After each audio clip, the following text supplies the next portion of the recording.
Hi! Today we'll be looking at how to use spill kits from Impact Absorbents. With a wide variety of sizes and configurations, your kit may include a combination of Exorb Super Absorbent, absorbent pads, socks, pillows and/or booms, as well as personal protection equipment. When approaching a spill, there are several important things that must be determined as soon as possible. First, determine the material that has spilled. Depending on the material, it may be necessary to notify certain local authorities.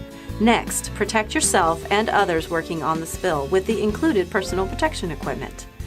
Then, protect any nearby drains by containing the spill with Exorb or absorbent socks.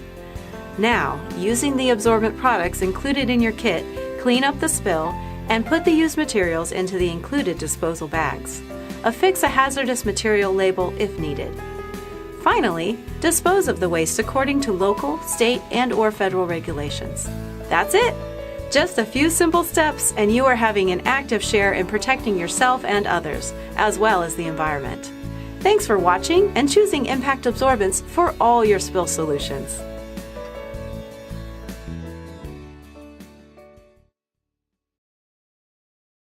For more information, please visit our website at bunzlpd.com or give us a call at 1-800-456-5624.